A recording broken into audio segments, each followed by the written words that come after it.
over the 4th of July weekend in Commodore Barry Park, right here in Fort Greene, the 45th Annual International African Arts Festival will take place. It's going to offer everything from music, dance, and poetry to martial art to natural hair workshops and everything in between, including a celebration of the founding of the Zulu Nation 2 centuries ago.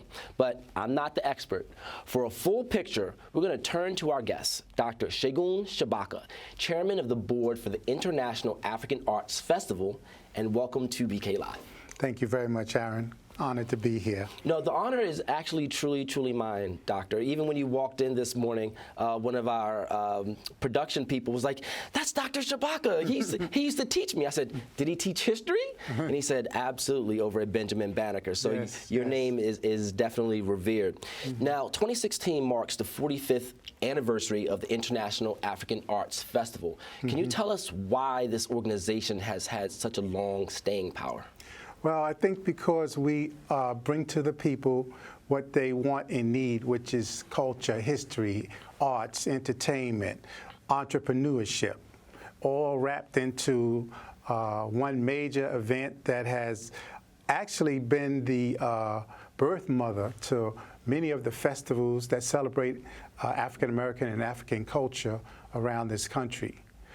We started, as you said, 45 years ago, and we are probably one of the oldest, if not the oldest, and in terms of continuity, programming, longevity, and the length of our festival, which has run from 4 or 5 days to as many as 10 days, we are the oldest. Okay. Now, a lot of people might not be aware that you also throw events throughout the year that are free and that are also donation-based. So can you tell us just about a few of the events that you have coming up, to get people out and aware of what's going on? We have also, older than the festival, which comes out of the prehistory of the festival, because the festival was born out of a struggle around education, community control, and part of those people that formed the festival, they started the Malcolm X Black Unity Awards program. So that is in its 47th year, and we'll be celebrating that at the International African Arts Festival's office on May 19th. This Sunday, we'll have a Mother's Day program in conjunction with the Black Spectrum Theater, which will take place at the Black Spectrum Theater in Roy Wilkins Park in Queens. And then on June 11th, we'll have a libation ceremony, a preamble or pre-opening event press conference for the 45th Annual International African Arts Festival. So those are some of the events. And in June, we'll also have a commemoration of the Soweto rebellions, and we'll be showing a film about one of the early strugglers. We don't hear a lot about him. We hear a lot about Nelson Mandela, but we don't hear about Sobukwe, who was part of that struggle in South Africa. Okay. Now, in order to tune into this event, what is it that people sort of need to bring with them? Do they need to bring an open mind? Do they need to have a history lesson first? How can people sort of, if they're just a regular citizen, but they want to get in touch with their African roots, we're all part of the diaspora, how can they connect? I think they just need to come. We'll open their mind. The arts and entertainment that we provide at all of our events are mind-opening, mind-blowing events.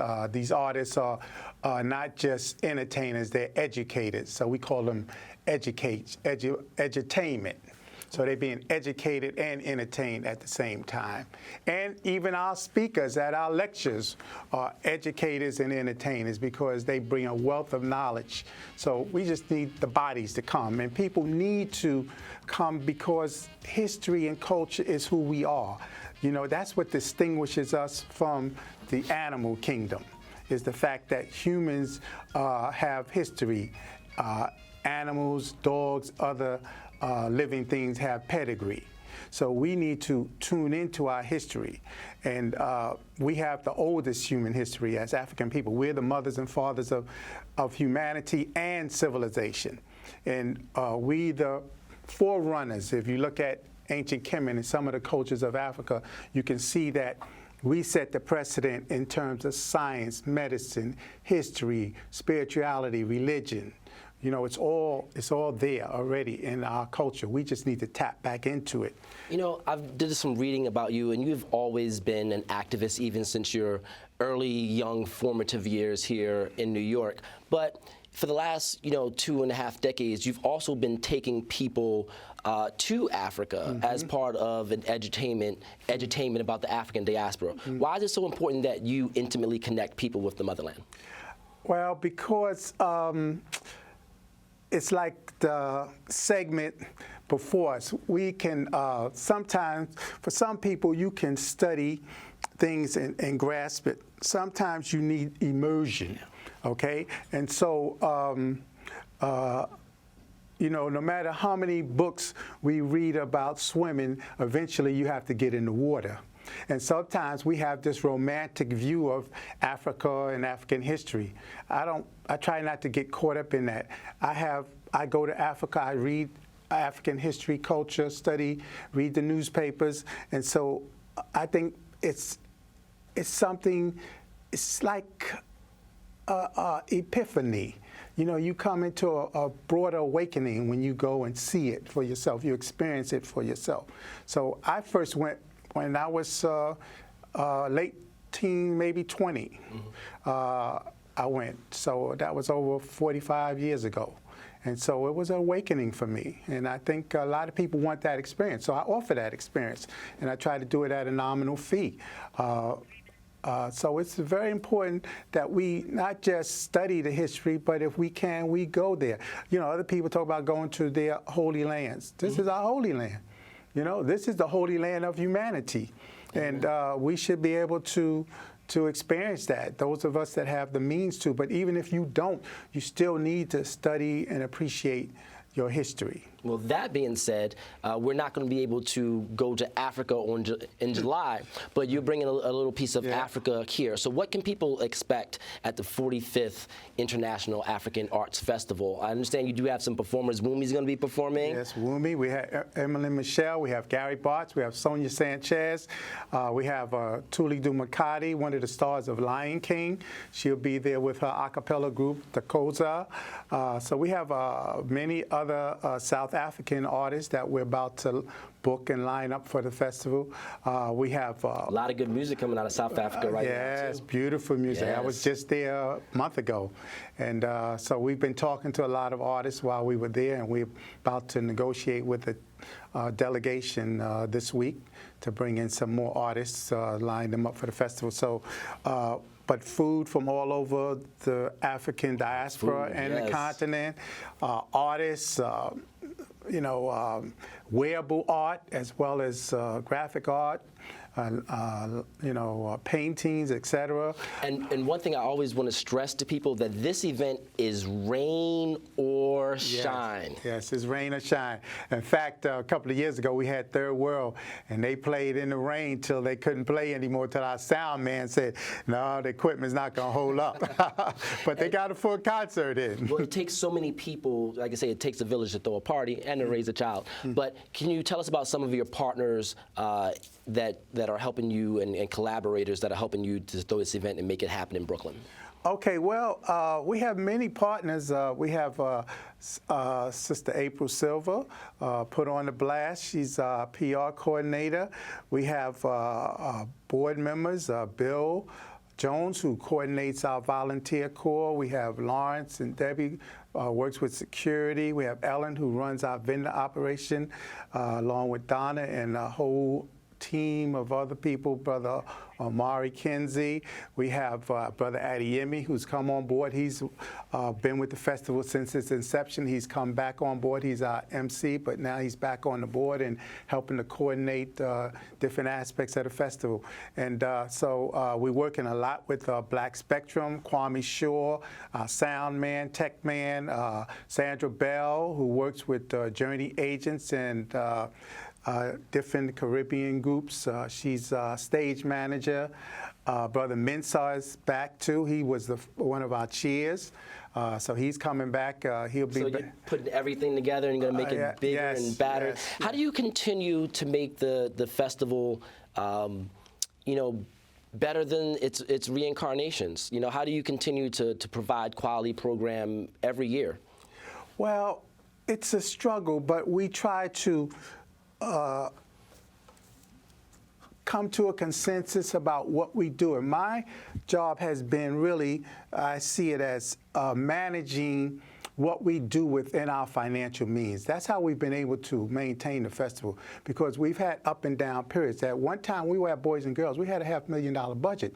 We could charge people to come in. Now we're under restrictions with the Parks Department, and so we have to manage that. We didn't manage that when we first went to Commodore Barry Park. So we had a lot of financial problems. Now we're getting to the place where we're managing that. So we bring in artists within our means. Sometimes some of the board members put money out to bring these artists in and to bring in a good caliber of entertainment for our patrons. So now we're getting to that place where things are coming back together. So I'm trying to pull together a team, a board, a collective, Ujima, collective work and responsibility. Those are the principles, Kwanzaa principles, that this organization was built on. Well, speaking of that, and I think we have maybe 2 minutes left, but this is Brooklyn, this is a tradition, and this is something that is going down right now. So can you talk to us just a little bit about collective empowerment? Well, collective empowerment means that we have to create a collective consciousness. There's different communities, and each people have to understand its goal and tap into its best, most ethical history and culture. And for African Americans who's been here from the inception of this country, probably even this borough, we have to, there's only one original American, that's the Native American. Every other American has two identities, okay? And you get your identity from your place of origin and from the place you are. And so that's why we're Africans in America. Every other group also has that identity. And so we as Africans in America have to understand our history and culture. And from that, each of us understanding our history and culture on at least 7 basic levels, which are history, spirituality, religion, political organization, social organization, economic organization, culture, art, music, literature. We call it creative production. And then a collective consciousness, psychology, or ethos that we get from understanding our history on those 6 basic levels I named earlier. So that collective consciousness empowers you as an individual and as a community. Okay, I'm feeling empowered already, and I want to invite all of our guests to please come and join us on May 8th, Yes, that's Sunday. May 19th. Yes. June 11th. There you go. And of course in Commodore Barry Park, July 1st to July 4th. Beautiful. All right. International African Arts Festival. Thank you so much. Thank you, Anna. Dr. Shabaka. My pleasure. My pleasure.